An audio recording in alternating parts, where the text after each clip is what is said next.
스웨덴, 복지가 좋은 국가로 알려져 있죠. 복지가 좋은 국가라고 하면 같은 유럽에 위치한 스위스를 빼놓을 수 없을 것 같은데 이 두 나라의 공통점, 바로 중립국이라는 겁니다. 우리가 생각하는 중립국은 전쟁이 발발해도 중립의 지위를 유지하고 외교적으로도 중립을 지키는 나라를 생각하기 마련이에요. 그런데 사실 중립국을 유지한다고 해서 나라의 안보를 보장받을 수 있는 건 아니죠. 실제로 스웨덴은 과거 독일과 소련의 침공 위협을 받기도 했으니까요. 결국 스웨덴은 중립국의 위치를 지키며 스스로를 지키기 시작했고, 현재 그 어떤 국가도 스웨덴을 만만하게 여기지 못하고 있습니다. 그리고 최근 새로운 움직임을 보이면서 유럽 정세에 큰 영향을 미치기도 했죠. 그렇다면 과연 스웨덴은 어떤 방식으로 나라의 안보를 지켜왔던 걸까요? 오늘은 이 내용을 한번 이야기해볼까 합니다.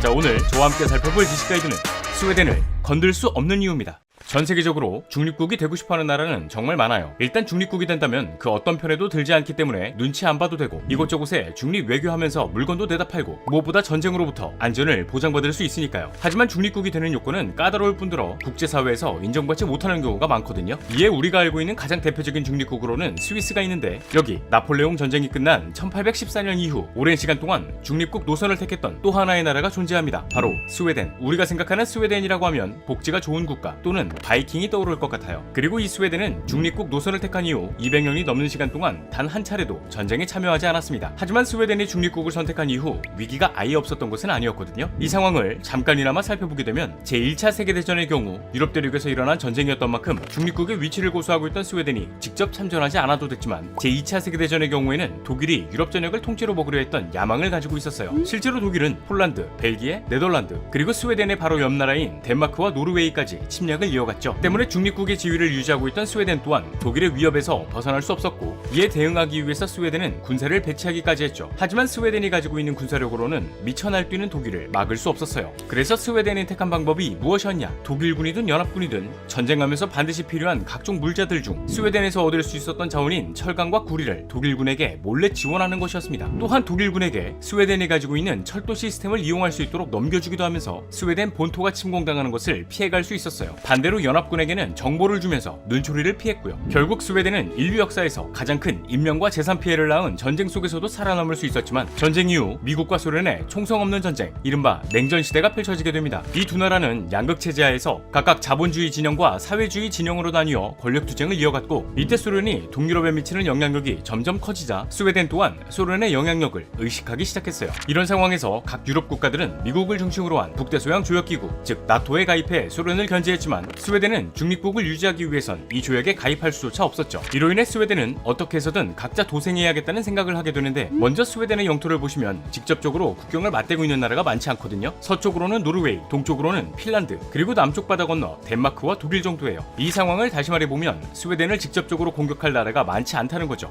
중립국을 유지하면서 지리적 위치만으로 나라의 안보를 유지할 수 없는 건 이미 제2차 세계대전 때 경험한 바 있고, 당시 소련이 동유럽으로 세력을 확장하고 있었기에 스웨덴은 일단 육로를 통해 들어올 수 있는 병력을 막기 위한 육군 전력을 살피게 됩니다. 육군 전력이라고 하면 현재 우리나라도 세계 시장에서 좀 먹어주는 수준인데, 이 전력의 핵심, 바로 전차죠. 사실 모든 기계와 시스템은 수준 높은 기술력이 필요해요. 이는 전차를 개발하는 데에도 마찬가지고요. 그리고 이 기술력을 갖추기 위해선 산업화와 경험, 또 해외에서 들여오는 군수품의 영향도 무시하지 못하죠. 그런데 이 스웨덴의 경우에는 지난 19세기 후반 산업혁명의 중심지인 영국과 가깝기도 하고 자원이 풍부한 이점을 앞세워 주변 열강들에게 자원을 수출하는 것으로 자본을 모아왔어요. 이후에는 자원을 가공하는 기술을 확보하면서 수출에 의존하는 공업국가로 성장하게 되죠. 이 영향은 이케아, 볼보, H&M 등의 기업들을 탄생하게 했고, 이에 힘입어 스웨덴은 1949년 전차 자체 개발을 시작하게 됩니다. 이 전차 이름은 이른바 크란방으로 개발이 어느 정도 완료되었을 무렵 영국의 센츄리온 MK3 전차 수입에 성공하면서 육군 전력 보강에 성공하게 되죠. 하지만 육군의 전력은 전차에서 마무리되는 것이 아닌 강력한 위력을 가진 대포, 로켓, 미사일 등을 다루는 현대 지상군의 화력의 중심, 포병이 빠질 수 없어요. 당시 소련의 경우에는 미사일을 탑재해 광범위한 지역을 포격하는 다연장 로켓 시스템을 구축하고 있었거든요. 하지만 스웨덴의 경우에는 이를 대적할 수 있는 무기 체계가 갖춰져 있지 않았고, 그렇다고 해서 비용적인 측면에서 우위를 점하고 있던 것도 아니었다 보니 이를 해결할 하나의 계획을 세우게 됩니다. 이 계획은 다름 아닌 자주포를 개발하는 것이었죠. 우리가 흔히 알고 있는 자주포라고 하면 쉽게 생각해 차량이나 장갑차 위에 고정해서 만든 포를 생각하기 마련이에요. 때문에 다연장 로켓 시스템에 대적할 만큼 연사력을 보유하기엔 어려움이 있고, 무기의 화력에서도 소련의 무기를 따라잡기에는 어려움이 어려움이 있어 보였죠. 그러나 여기서 스웨덴은 이 자주포를 그냥 개발하는 것이 아닌 다연장 로켓 시스템만큼의 연사력을 낼 수 있는 기존 자주포 시스템을 벗어난 새로운 형태의 무기를 개발하게 됩니다. 1960년에 시작된 이 프로젝트는 지난 1965년 개발이 완료되었고, 이렇게 탄생한 자주포가 바로 세계 최초의 초고속 연사 자주포 반드카논 1이었죠. 실제로 이 반드카논 1은 48초 만에 14발의 포탄을 발사할 수 있었는데요. 현 시대 고성능을 지닌 자주포들이 분당 10발을 발사할 수 있다는 것과 스웨덴이 이 자주포를 개발한 연도를 생각해본다면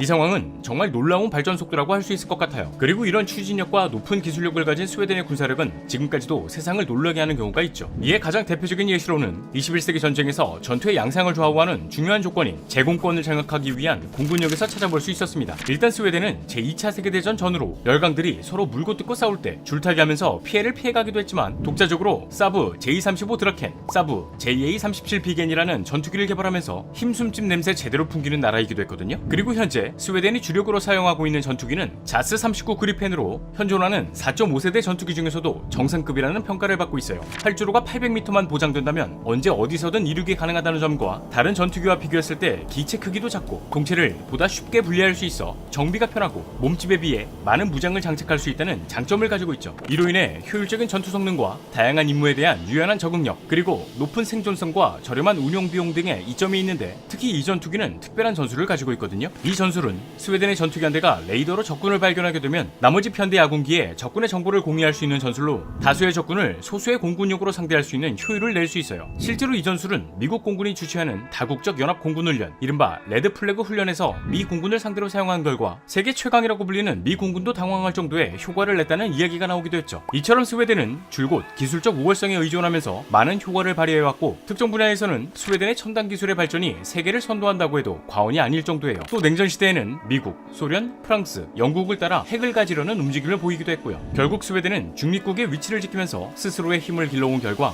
현재 그 어떤 국가도 스웨덴을 만만하게 여길 수 없게 되었습니다. 그리고 최근 200년이 넘는 시간 동안 중립국을 지켜오던 스웨덴이 새로운 노선을 선택했습니다. 지난 2022년 2월 24일 러시아 우크라이나 전쟁이 발발했죠. 이 시점을 기준으로 유럽 전역은 긴장감이 맴돌기 시작했고, 약 3개월이 흐른 2022년 5월 스웨덴은 중립국 지위를 포기하고 핀란드와 함께 나토에 가입 신청서를 제출했어요. 하지만 나토에 가입하기 위해선 나토 규정에 따라 신규 회원국의 가입은 기존 회원국의 만장일치가 나와야 하기 때문에 꽤나 오랜 시간이 걸릴 것으로 예상되었죠. 그러나 핀란드의 경우에는 30개 나토 회원국 모두에게 가입 승인을 받으면서 약 11개월의 과정 끝에 공식 가입이 확정되었지만, 스웨덴의 경우 튀르키예와 헝가리의 반대에 부딪혀 가입이 보류되었죠. 이는 스웨덴이 반이슬람 시위를 문제 삼아 제동을 걸었던 건데, 최근 상황이 많이 바뀌었거든요. 지난 2023년 7월 그동안 스웨덴의 나토 가입을 반대하던 튀르키예가 나토 정상회의 개막을 앞두고 갑작스럽게 입장을 바꿔버린 겁니다. 여기에는 스웨덴이 튀르키예의 EU 가입을 지지해야 한다는 조건이 있었지만, 튀르키예가 입장을 번복하면서 헝가리 또한 튀르키예를 따라 스웨덴의 나토 가입에 동의했고, 이제 스웨덴은 나토의 32번째 회원국으로 가기 위한 절차를 밟고 있는 과정에 있죠. 과연 스웨덴의 나토 가입이 유럽 정세에 어떤 영향을 미치게 될지 지켜봐야 할 것 같네요. 자, 오늘의 영상은 여기까지입니다. 다음에 또 다른 안내서로 찾아뵙도록 하겠습니다. 지금까지 지식가이드였습니다. 감사합니다.